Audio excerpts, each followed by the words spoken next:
Welcome to Business Buying Strategies, the UK's #1 podcast for smart business buyers. Hosted by Jonathan Jay, one of the world's leading authorities on small business acquisition. This show helps you buy your first business without risking your own money. Ready to get started? Don't forget to grab your free business buying toolkit, packed with reports, videos, and cheat sheets at dealmakerspodcast.co.uk. Hi, this is Jonathan Jay, and welcome to Business Buying Strategies, which is the #1 podcast for people interested in buying a business without risking their own cash. Now, on this week's episode, something a little bit different. You're going to hear some of a live seminar I did for a group of business owners a little while ago, where we talked about different deal structures and different ways to buy businesses, and also a little bit of my backstory as well. I hope you enjoy it. Good morning.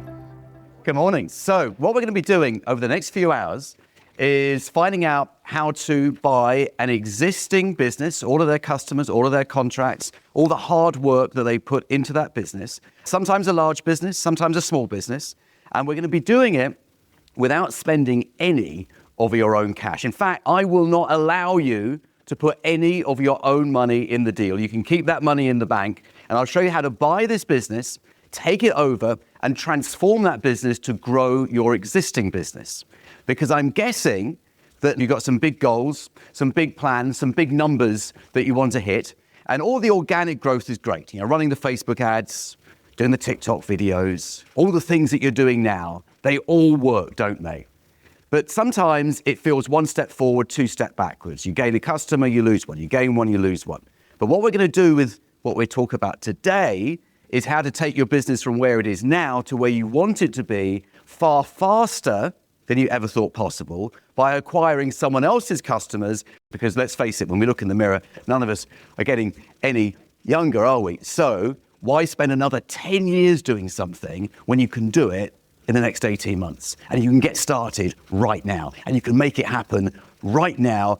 Especially this time of year is brilliant to start thinking about acquisitions, because as we come up to the end of the year, this time between now and the end of the year is the getting ready for it. January is when people come back to their office after time away, spending time with the family, and they say, why am I doing this? Especially people at retirement age, why am I still doing this? I can't face another year. And that is the perfect opportunity for you to be speaking to those people. Because we've all done it, right? We've all come back into the new year and go, another year of doing this. Those are the people that you need to be speaking to. And the typical timeline, just so you're aware, is if you want to buy multiple businesses and then plan an exit, is 36 months. So that's 3 Christmases, 3 summers, but you've got to start now. So if you want to buy, build, and exit, you've got a 36-month timeline, but you start now. Don't start in month 24 and wonder why it hasn't happened. Okay, so with all of this, the sooner you start, the faster you get the results. Now, you'll hear me talk, and I've got loads of examples for you today of people that I've worked with who bought lots and lots of businesses. But I don't want that to put you off. You don't have to buy lots and lots. You could buy just one. See, one deal can change your life. And again, I've got great examples here today, great case studies that I'm going to share with you of people who bought one business and one acquisition changed everything. So the question you might be asking yourself, is it really possible to buy an existing profitable business, so a business that's making money, not a business that's struggling, but a business that's making money without spending a penny of your own cash? And the answer is a resounding yes. But if right now you're sitting there being a little bit cynical, you're thinking, how is this possible? It sounds too good to be true. And if it sounds too good to be true, it probably is. I don't blame you. That was me at one point. And then I realized that I could do this, and it changed everything for me, and it will for you too.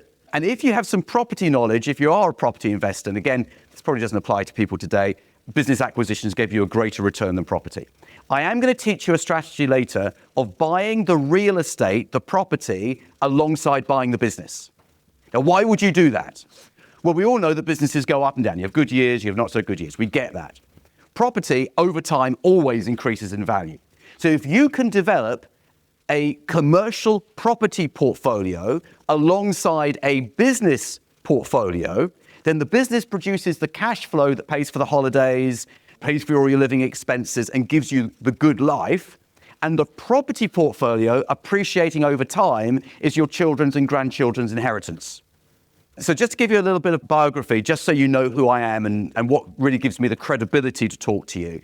25 years ago, 1999, I sold a publishing company. We published magazines. And it was one of those businesses where we made a bit of money one month, made a bit of a loss the next, then made a bit of money, then made a bit of a loss. And it went up and down, very, very stressful owning that sort of business. And then someone came to me and said that they'd be interested in buying the business. Now, I'd never thought of selling it, but he said they'd like to buy it. It was a company called Marcus Bond Associates. And within a few weeks, we did the deal. And when I sold the business, I made more money the day I sold it than I'd ever made of 2.5 years of turning up at the office 6 days a week. And I hear this time and time again, where people make more money when they sell than when they've actually owned the business. So right now, you might not be thinking about selling at some point in the future, but maybe that should be on your things to think about list, because you'll multiply up whatever you're earning now, depending on the size of the business, 7, 8, 9, maybe 10 times. I then started a business in adult education. Both of my parents were teachers. I started a business in accredited adult education, where there's qualifications for adults. And then in 2006, so what's that? 18 years ago, I bought a competitor. Now, this was a multi-million-pound competitor, and they were our main competitor. If you've ever had a competitor who every single day they're kind of nibbling at you, your staff mention them all the time. Every time you hear their name, it sets your heart racing with annoyance. Anyone got a competitor like that? A few of you, right? Yeah. So I tell you the answer, you buy them. That's the way to do it. So the owner of this company phoned me on a Sunday, and I had his number in my phone, so I knew who it was. And I was a little frosty when I answered the phone. I said, yes, Peter. And he said, I've got a proposition for you. Would you come up to see me in Wolverhampton tomorrow afternoon? So I went up to see him on the Monday afternoon, met him and his son at a hotel just down the road from their office. He didn't want anyone to know that he was meeting me. And we put together a deal. And by Friday of the same week, which is actually 4 days, so I met him on Monday, Tuesday, Wednesday, Thursday, Friday, 4 days later, I owned that business. The following Monday, I went into the office for the very first time. No one knew, and you should have seen the looks on people's faces. I mean, one person just stood and just walked out and never came back. Just that because the enemy had bought their business. Now, when they started, it was actually started by people who'd worked for me. And now they work for me again. And I could fire them. Oh, it was a wonderful feeling. It was karma. It had taken many years for this to happen, but karma had played its part. So I owned that business. I closed down the Wolverhampton office. Some of the staff came down to London with us. We diverted the phone lines, sent all the web traffic over to us, and our business just grew and grew. You see, we were competing with them on Google AdWords every single day. This is pre-Facebook. Google AdWords every single day. Who's going to get the top position? And I was spending a fortune. Who does AdWords? On Google, yeah? You can spend a fortune, right? It's really easy. That credit card gets whacked every few days, right? And I was spending more and more, always wanting to be top, and they were trying to do the same. But now I didn't have to, because we were always naturally going to be top, because I'd removed the competition. So all the friction, all the sales team who were saying, right, okay, they're going to go with this company because they're a bit cheaper than us. All of that just went overnight. It was amazing. So as a result, the profit went up, revenue went up, profit went up, and I sold that to a private equity firm in 2007. I never could have done that if I hadn't bought my competitor, and that was a life-changing deal. That was 17 years ago. 17 years later, the sale of that business still pays for my holidays, still pays my living expenses, because I took some of the money from that and I put it into real estate, into property, and the returns from that pay for everything, nearly 2 decades later. So when I say to you, one deal can change your life, that was the deal that changed my life. You listen to the podcast, but maybe you're not sure about the next step. You can have a call with one of Jonathan's team, a one-to-one Zoom call, 10, 12, 15 minutes in duration, where you can discuss your particular situation, what it is that you want to achieve, and maybe how we can help get you there an awful lot faster. So if you're interested in having a call with one of Jonathan's team, then find the link in the podcast description, book your time and date, and get some clarity about your business buying journey. A few other highlights that people always find interesting. A few years later, I bought 7 online marketing businesses doing SEO, websites, pay-per-click, all of that stuff that you probably all spend money on. I bought that from a London-based private equity firm for £1. It took me 12 weeks to negotiate a deal where all I gave them was £1. You'd think you could do it in a day, right? It took 12 weeks to get to that £1 deal. Now, the business was losing money, but I restructured the group and I sold it 324 days later for £1.25 million to a company called Ad Media Group up in the northwest of England. So as a return on investment for that £1 to the 1.25 million, that was a really good return on investment. Now, did I have to work hard during that time? Yeah, of course I did. Yeah, of course I would. Was it stressful at times? Yeah, of course.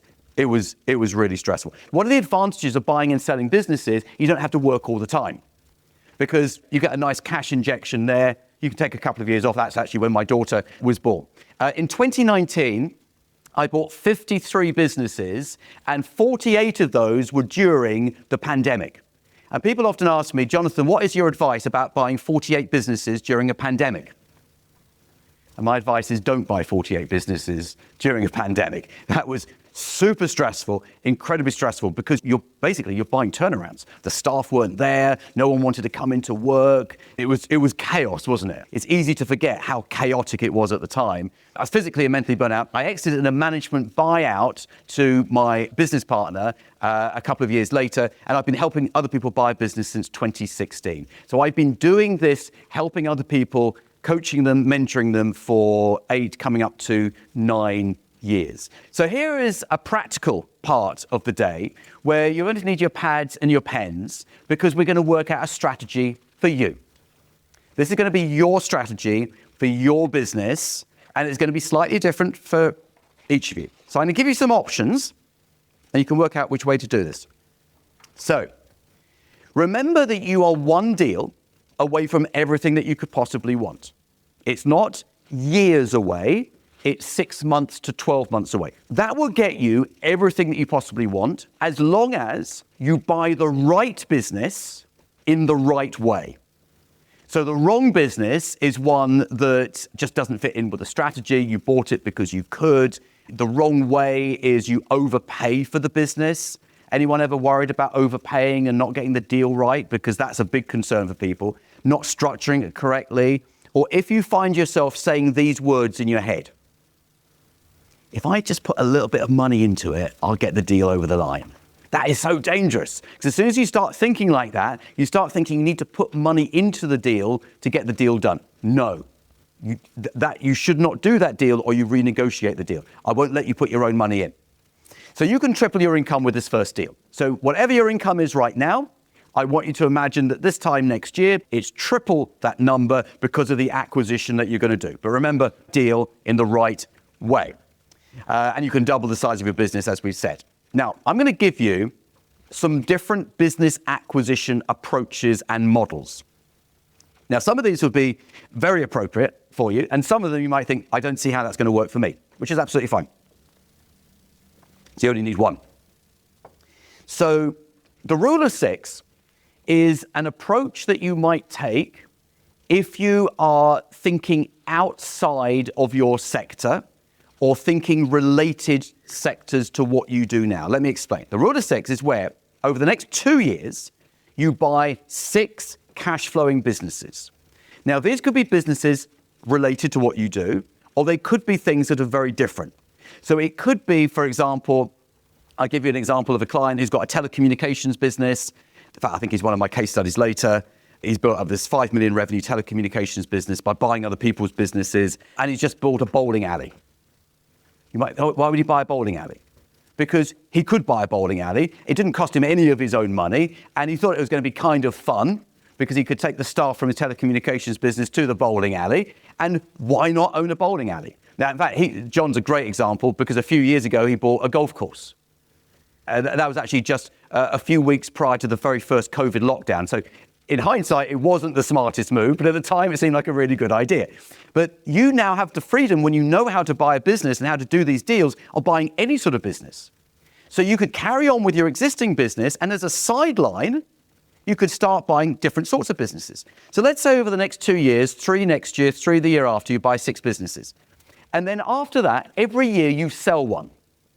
So you decide to sell your bowling alley. Don't forget, you didn't put any of your own money into the deal. And you sell that for, let's nice round number, £1 million. And let's say there's a bit of debt in the business. So after you paid all your taxes, you come out with 600,000. That's okay. So you've got 5 businesses now. So what you do, you go and buy another one. So now you've got back to 6, but at the same time, you're selling another one. So that means that every 12-month period, you will have what we call a capital event or a liquidity event. In other words, a big dollop of cash arrives in your bank account. Now, that is a business model that if you did that, you'd be in the top 0.00001% of businesses in the UK, or business people in the UK, because you're doing something that thinks outside the box. Everyone else goes to work every day, sits behind the desk. Okay? Now, I get that because I've done that, and I know how hard it is. I can't do that anymore. I feel like I'm too old to sit behind a desk and do that anymore. I haven't had an office for years now. So why don't you say, I'm going to be not just someone growing my existing business by acquisition, I'm going to be an acquisition entrepreneur, and I'm going to spot opportunities, buy businesses, let other people run them, and then every year I'll sell one and I'll buy another one to replace it. Now that is the best retirement plan I could possibly think of. You won't want to stop working because it'll be fun. Go out and meet some people, do some deals, buy a business, and we sell one at the same time. So every year replace. Like I said, a bulletproof retirement plan. Now, for many people, maybe I've told you this a little too early today, but for many people, that is a light bulb moment of opportunity where you start thinking beyond your business. Take your knowledge, take your skills, take your experience and apply it to other businesses. Now, of course, you can buy a competitor. So you can expand your domination of your area. You can expand into other areas. So competitor is an obvious choice when looking at an acquisition target. Part of your supply chain. So you might go and buy part of your supply chain. So a couple of examples, the hotel owner who buys a commercial laundry because they're spending a fortune on laundry, and the art dealer who buys an art shipping service because they're spending a fortune on shipping. So what you think about here is, what do you spend a lot of money on? And would it not make your existing business more profitable to go and buy the business that does the thing that you spend a lot of money on? Not necessarily the business that you currently spend a lot of money on, but just a business that does that sort of thing. So you start to own your supply chain. This also gives you far more control over potential rising costs. I always say to people, buy a business in a sector that you understand because it makes sense to do it. However, it does limit you because it's just what you understand. But why don't you also think about buying a business in a new sector? So understand that every acquisition is 80% the same. I'll teach you how to buy a business, and then 80% of that is going to be identical for every business that you buy, and 20% is going to be different according to that sector and that type of business. Now, I like buying businesses with a management team who can run it for me, because there's no way I'm going to run it. I would be the worst person to run a business. It would be a disaster if I ran it. I am a terrible business operator. I hire people that I like rather than people who can do the job. Anyone ever done that? You hire them because you like them, then it turns out they can't actually do the job very well. And then it's really hard to get rid of them because you like them. Okay? I'm a terrible people manager. You know, I'll give you an example. I bought a business a few years ago. I had to make lots of redundancies because the business had too many people in it. And I got my HR woman to do all the redundancies for me. And one person wasn't there that day. They came in the next day. So I thought, I'll do his redundancy. And guess which one sued us? Him. Yeah, exactly. So always get other people to do this stuff for you. And only buy very profitable businesses. Now, there is a huge exception for you guys. And Joseph and I were talking about this earlier. There's a big exception for you guys here. The exception is that you know, through your work with Joseph and the team here, how to systemize businesses, how to focus on sales and marketing, how to outsource, all of those very, very important things. Most businesses don't know how to do that. In fact, the majority of businesses don't know how to do that. Your opportunity is to buy a business that maybe on the surface doesn't look particularly profitable, doesn't have a management team, but you can buy their contracts. Apply what you've learned in Trade Mastermind to that business and make that business more profitable and grow it as a result. So even though I talk a lot about buying businesses with management teams, you don't have to. You can go and buy smaller businesses, absorb their contracts into yours, and as a result, you grow. Now, there's a great strategy that about 70, depending on which year it is, but about 70% of my mastermind clients do. It's called a buy and build. This is where you identify multiple businesses that you could buy. You acquire them and you integrate them. You create value as a result of the integration, and you therefore have a larger, more profitable business that you can sell. Okay, so let me give you an example. So let's say solar. It's been mentioned a couple of times this morning. You go and buy multiple solar businesses that individually have a value that sits here. When you get to a certain level of profitability, your value on an exit goes up. So you might buy a smaller business at, let's say, 3 times their profit. But when you have a larger business at a higher level of profit, that could be worth 8, 9, 10 times. In some sectors, with a fair wind, you're going above the 10. So the advantage to you is you're rolling up in a sector, smaller businesses, maybe retiring owners, unloved businesses. You're combining them. Now, there are challenges with this. It's not as easy as it sounds, but you combine them, and as a result of combining, they've got the larger business you can sell to someone else for more money. So that buy and build roll-up strategy, that's a really good strategy for you to use. We talked about the PropCo, so property and operating. Buy businesses that own property. Businesses give you the short-term cash flow. The property gives you the long-term capital growth. So the property aspect is important. If you find a business that has property, that owns its own real estate, if I was you, and if I was advising you, I would say, let's get the real estate as well. Because I'd prefer that you paid rent into your pension than pay rent to someone else. It makes a lot more sense to do that. And as a long-term strategy, you'll thank me one day. And I can tell you that owning real estate and having a real estate portfolio can get you out of trouble. If you ever need help in the future, you can refinance it. You can always sell something. So the real estate strategy is very important indeed. I don't think you should ever buy a franchise. I don't know how many franchises there are in your sectors, but you should never buy a franchise because you've got no control over the pricing. You've got no control over the brand, the trading geography. Don't buy a franchise. You never want to do that. I don't think you should buy distressed businesses. So distressed businesses are businesses that are in trouble. Now, there's a caveat to this. There is an exception. So a distressed business is one that's on a knife edge, it's losing money, it could be about to go bust, it has lots of skeletons, it obviously has creditors, there's a whole lot of challenges there. Now, this isn't part of what I normally talk about, but I think it's worth mentioning. There can be opportunities in those distressed businesses, but you've got to buy them in the right way. So you buy the assets rather than the shares. You buy it via a pre-pack admin so that you don't inherit any of the debt, but it doesn't come back to haunt you later. You've got to do that properly. But the opportunity there is you can buy massively undervalued businesses. So they can be businesses that are fundamentally good, but they took out a huge C-Bills loan during COVID, and now they can't pay it back. Or they built up a huge HMRC liability, and HMRC is knocking on the door. Not a pleasant experience for anyone. There is an opportunity for you to acquire that, but not have any of the bad stuff that goes with it.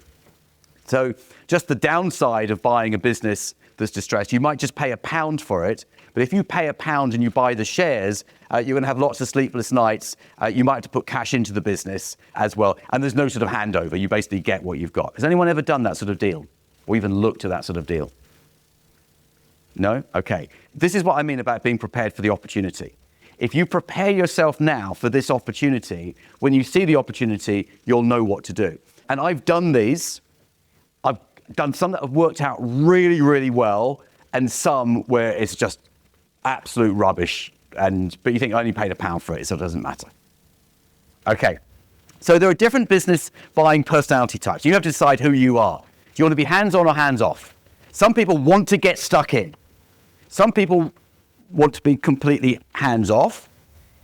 The smaller the business you buy, the more hands-on you have to be, because quite often you're replacing the owner who's leaving. With a larger business, it's less likely that you have to be so involved. Are you detailed a big picture? I am not what people often think. I'm good at financial things. I'm good at money. I'm good at maths and things. I'm not. I'm really, really not good at any of that. And it is a weakness of mine that I make up for by hiring really good financial people. Okay? If your weakness is the people aspect of a business, hire a really good people person to be nice to everyone because you don't feel like it. Okay? If your weakness is marketing and sales, hire a really good sales and marketing person. So understand what you're good at and what you're not good at. Yeah, and are you a people person? I think you have to be a really, really good people person when you're negotiating the deal. But afterwards, with more staff, maybe you want to hand that over to someone else, because I think that is always going to be where the headache is. So you need to position yourself as a serious buyer. Who's on LinkedIn? About 2/3 of you. I think that you should have a LinkedIn profile. LinkedIn profile, very high on SEO. People search your name. That's typically what they find on the first page. A serious buyer of a business knows the process. If you go and sit down with an owner, and 80% of the time they'll bring their accountant with them, and you don't know what you're talking about, or you think you can blag it when you get there, and you've got an accountant staring at you, I'll tell you why the accountant's there. The accountant's there to check you out, to see if you are a genuine buyer. If you don't know the business buying process or use the wrong terminology, they go, this guy doesn't know what he's talking about. So it's really important to know how this works. And you need to have clarity and focus. I would be encouraging all of you to do is to put together an acquisition plan for next year where you're really, really clear on exactly what you want to buy and why. So when someone says to you, so tell me, what is your interest in buying my business? You don't just go, well, yeah, it's a good business, isn't it? It's a good reputation. That's not enough. You've got to go into a level of detail that makes the seller realize that you are someone with a plan who knows what they're doing, and that gets you taken seriously. One of the biggest challenges I have with new mastermind clients is helping them understand that even if you have no experience in that sector, even if your business experience is limited, in fact, you can be credible if you do and say the right things. And you can practice this in advance. So you don't just go and make it up on the spot when you sit down with the owner. You've got to know what you're going to say before you sit in the room. Now, I'm all for being positive, but I'm going to tell you some of the risks of buying a business because I want to be balanced. I don't want to be one of these guys that's rah, rah, rah, all exciting. Anyone can do this. You can do it with your eyes closed. It doesn't work like that. So let me tell you some of the risks. The first is you overpay. You do not want to overpay ever because it would just take you longer to earn the profit to pay for the business that you bought. So overpaying is, I am allergic to overpaying. Negotiation and talking about price and terms, that's my real thing. It's not so much the finances, I leave that to other people. My real thing is that negotiation. And there is a huge difference between someone who can negotiate well and someone who doesn't even try and negotiate. So the person who can negotiate well will save hundreds of thousands off the price of a business. The person who doesn't try and negotiate will pay hundreds of thousands too much. I've just remembered the third person I interviewed for my podcast on Tuesday. He owns a self-storage business. His name's Dean. He owns a self-storage business. And he was telling everyone about his first deal that I helped him with. It's a very funny interview because he says, he paid like 80K for this self-storage business. It's making him 180K profit now, a year later. But he paid 80K for it. And he actually said that he felt he was underpaying, so he offered the guy 90. And I said, Dean, that is not negotiation, Dean. You're not meant to pay more than he wants. You're meant to pay less. But it's how you negotiate. Insufficient, DD stands for due diligence. So due diligence is the checking that we do in the business to make sure that it's what we think we're buying. We're buying what we think we're buying. So insufficient DD means that you don't know exactly what you're getting until you've got it, and usually insufficient DD means horrible surprises, and I don't like horrible surprises. Now the truth of the matter is no amount of due diligence will tell you absolutely everything, so you've got to be prepared to expect the unexpected. However, it will allow you to negotiate the price. Good diligence allows you to get a better price. Poor management, again, probably not so relevant to your businesses here today, but quite often with businesses, if they'll always tell you how wonderful all the top staff are, and then when you're there, you discover that they're not so wonderful after all. I think you should always buy a business rather than a job. The downside of buying smaller businesses is that you end up sitting behind the desk and doing the job of the previous owner, and that stops you running your own business and also stops you acquiring other businesses because you now just created a full-time job for yourself. So you've got to be mindful of that. Let me give you the question to ask the owner of a smaller business. When you go on holiday, who runs it all for you? Oh, Jeff. Jeff's amazing. Jeff's brilliant. He's been with me for years. He knows more about this than I do. He knows everyone. Jeff's incredible. Okay.